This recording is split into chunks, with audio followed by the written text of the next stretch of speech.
Bayangkan sebuah negeri yang dulu dikenal sebagai salah satu demokrasi paling dinamis di Asia, kini sedang diguncang oleh gelombang protes yang tak henti-hentinya. Sejak akhir Agustus tahun 2025, ribuan orang turun ke jalan, mulai dari mahasiswa, buruh, sampai rakyat kecil yang hanya ingin mencari keadilan. Mereka bukan turun karena iseng, bukan pula karena bayaran, tapi karena rasa marah yang sudah menumpuk. Marah melihat wakil rakyat hidup mewah di kursi DPR, sementara rakyat menjerit karena harga beras, telur, minyak goreng, bahkan biaya sekolah anak semakin sulit dijangkau. Namun, yang lebih menyakitkan adalah bagaimana suara rakyat ini dijawab bukan dengan dialog, bukan dengan ruang mendengar, tapi dengan gas air mata, peluru karet, dan bahkan kehilangan nyawa. Hari ini kita akan masuk lebih dalam, membicarakan realita pahit tentang pelanggaran hak asasi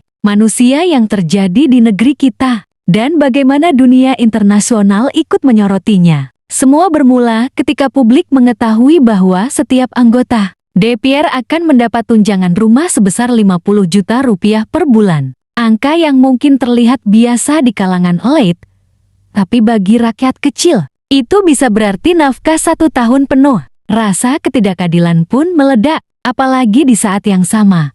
Kebutuhan pokok naik, lapangan pekerjaan semakin sulit, dan daya beli rakyat semakin merosot. Api ketidakpuasan semakin membesar ketika sebuah video viral memperlihatkan Afan Kurniawan, seorang pengemudi ojek online, meninggal dunia karena tertabrak kendaraan taktis polisi di tengah demonstrasi. Dia bukan provokator, bukan perusuh, hanya orang biasa yang sedang bekerja. Tragedi inilah yang kemudian menjadi simbol betapa nyawa rakyat begitu murah di hadapan kekuasaan. Di berbagai kota besar, aparat turun dengan kekuatan penuh. Di Bandung, mahasiswa Universitas Islam Bandung dan Universitas Pasundan merasakan gas air mata yang ditembakkan masuk ke area kampus mereka. Ada yang sesak napas, ada yang pingsan, ada pula yang luka karena peluru karet. Gas air mata tidak hanya menyengat mata, tapi juga menghantam perasaan. Perasaan bahwa ruang pendidikan pun tak lagi aman.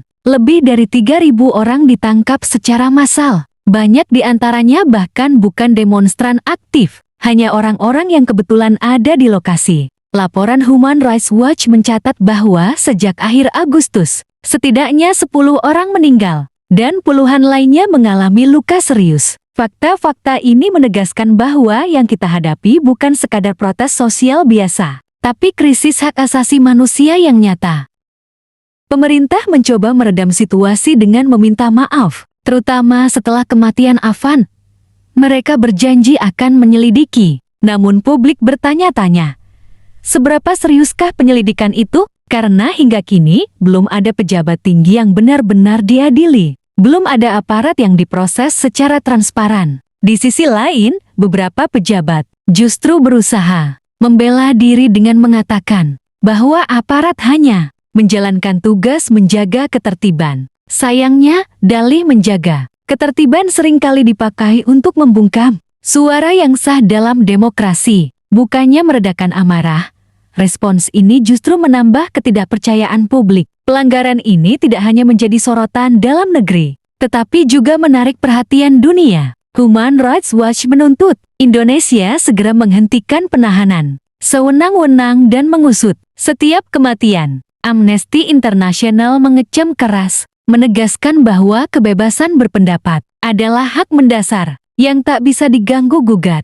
Bahkan PBB melalui Kantor Hak Asasi Manusia meminta aparat Indonesia menunjukkan sikap menahan diri dan membuka ruang dialog. Surat terbuka datang dari organisasi global seperti CIVICU Isiang, menuntut pembebasan segera bagi mereka yang ditahan hanya karena bersuara. Semua ini menjadi pengingat bahwa dunia sedang mengawasi kita, dan reputasi Indonesia sebagai negara demokrasi kini dipertaruhkan. Ketika rakyat takut turun ke jalan karena risiko ditangkap, dipukul, atau bahkan kehilangan nyawa, saat itulah demokrasi mulai mati pelan-pelan. Mahasiswa merasa kampus mereka bukan lagi tempat aman. Rakyat kecil merasa suara mereka tidak berarti. Trauma kolektif terbentuk, meninggalkan luka mendalam pada generasi muda yang seharusnya Belajar tentang kebebasan berekspresi, kepercayaan pada institusi hukum runtuh. Karena hukum terlihat hanya berpihak pada yang berkuasa.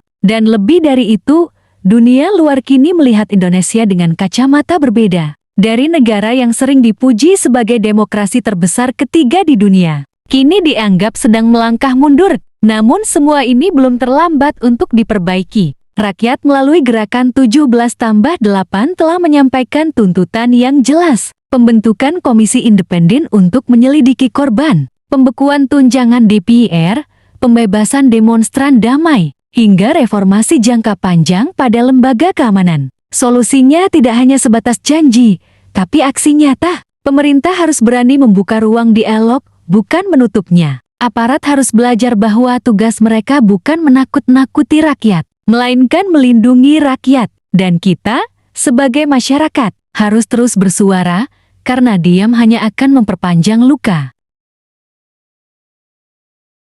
Pada akhirnya, ini bukan hanya tentang tunjangan DPR, bukan hanya tentang demonstrasi mahasiswa, bukan pula tentang Afan seorang diri. Ini adalah tentang masa depan bangsa, tentang apakah kita mau hidup di negeri di mana suara rakyat dihormati, atau dibiarkan tercekik. Setiap gas air mata yang ditembakkan bukan hanya menyakitkan paru-paru, tapi juga melukai jiwa demokrasi kita. Setiap nyawa yang hilang bukan sekadar angka, tapi sebuah keluarga yang hancur, sebuah mimpi yang sirna. Indonesia pernah berdiri tegak karena keberanian anak-anak mudanya menuntut perubahan. Sekarang, giliran kita untuk memastikan keberanian itu tidak mati sia-sia. Jangan biarkan tragedi ini hanya jadi catatan sejarah. Jadikan ia pemicu bahwa kita masih punya harapan untuk Indonesia yang lebih adil, manusiawi, dan benar-benar merdeka.